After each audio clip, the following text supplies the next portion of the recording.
Hi everyone, I'm Anthony O'Flynn and happy Australia Day to everyone, all Australians, everyone that calls Australia home. Happy Australia Day. Well, it sure is humid here on the Sunshine Coast today. Right now it's about 87% humidity and we've had a very unusual summer of weather, let's leave it at that. But I wanted to make this video in regard to the implications of Australia Day, what it means for us, and the attack on some of the Australian values that we're seeing in the context of the media, even corporations and even sport opting not to celebrate Australia Day. This is becoming more widespread, and we're seeing some of these institutions, these organisations, not necessarily be against Australia Day, choosing not to celebrate it, which, whether you define that as being passive-aggressive or not, that's up to you, but there seems to be an erosion of this celebration, not just of Australia Day, but what it means to be Australian and the patriotism of being Australian itself as part of this woke agenda. Now, many people are familiar with the term woke. It's become a very well used, even in the mainstream media, term to describe this kind of virtue signaling, left-wing, so-called inclusive, diverse view on various social, political, economic, and even environmental topics. But actually, the term woke is very descriptive and very vivid and very colourful, but it's also a little bit of a subtle misleading or misguiding of what actually many of these implications of what is woke is. And in the context of Australia Day, this term woke doesn't actually effectively describe the insidious implications of trying to reduce nationalism, patriotism, and a celebration of our national day. There are, of course, every year calls to have the day changed, but if you change it to January 27, what difference does that really make? I know that's subjective, but surveys overwhelmingly indicate that the majority of Australians do not want the date changed. It's just this noisy minority in the mainstream media and this debate to continually perpetuate division in our society. Now, when we are divided, we are easily conquered, we are easily ruled over, we are easily manipulated, and it's always these sorts of issues is something of a smokescreen of the much bigger implications for the way forward for us as a society, as one country, and to create unity and acceptance of this diversity. And yet it is always the agenda of this socialist perspective to actually create division. And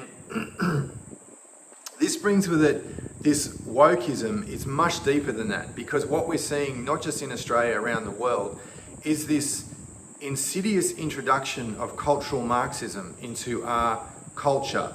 And in this way, the cultural Marxists destroy our national identity. It's a very well-worn technique to reduce patriotism, reduce the national identity, and most importantly, reduce national sovereignty. And these are the intrinsic goals. And somehow these sorts of agendas find their way into sport, they find their way into corporations, and you only really have to ask yourself, with some of the actions that the retailers have been involved in, why does a corporation that is involved in profit loss expand its sphere of influence into social and political arenas? For what purpose? And when you start asking those sort of questions and you actually look into history at a deeper level and the techniques used to manipulate human consciousness, you actually start to realize that this cultural Marxism is the technique that's been used to reduce sovereignty, so therefore it is outsourced to transnational organisations, which, as we've already seen this decade, has been the case with the UN, WHO, BIS, Bank of International Settlements, World Bank, all these sorts of organisations that are not accountable to the people of Australia. They're not accountable to the citizens, that are not elected, that are not democratically chosen. And therefore, we are transferring this sovereignty, our methods of accountability, of structuring our society to international organisations, international employees that are not elected or necessarily even represent the best interests of the Australian people. And so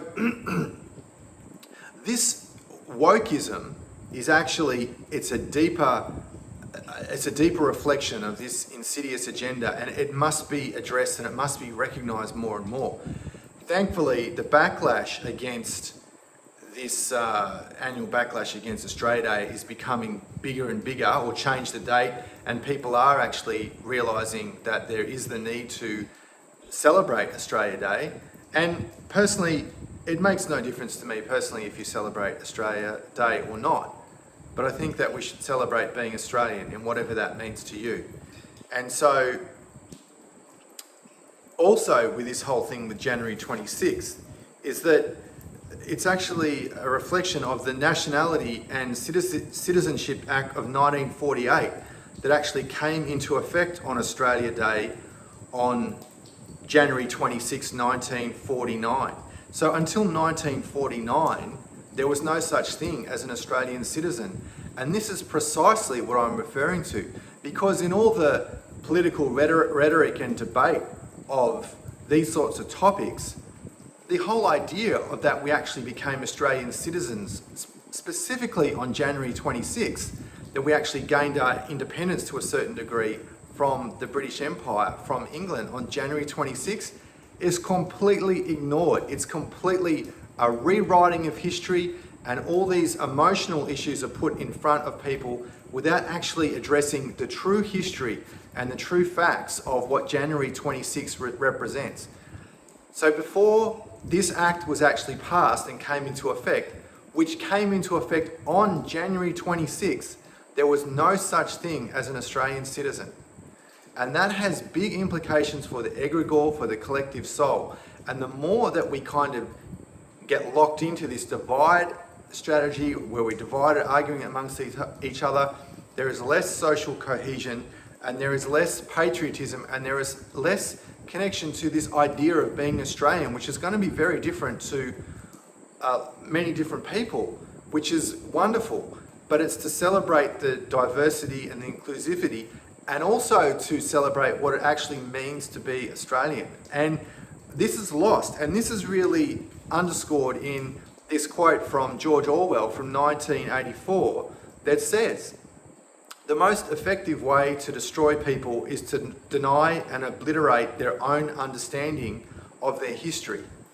And this is precisely what these actions reflect. It's an omission of what the history is. It's an omission of how these events are passed, and it's an omission of some of the reasons why we celebrate this on January 26.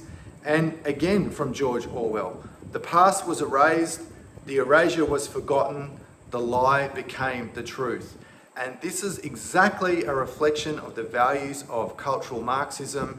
This is exceptionally well documented in this fictional book 1984 by George Orwell, and also Animal Farm in a different context, which is incredibly brilliant book. Everyone should read that, also by George Orwell. And that the lie became the truth. And this is why this attempt to rewrite history, to edit things out of history, particularly in the digital age, is very, very easy. Thankfully, some of these documents are preserved in museums and libraries and so on. But we live at a time when our national identity is under threat. That is not a good thing.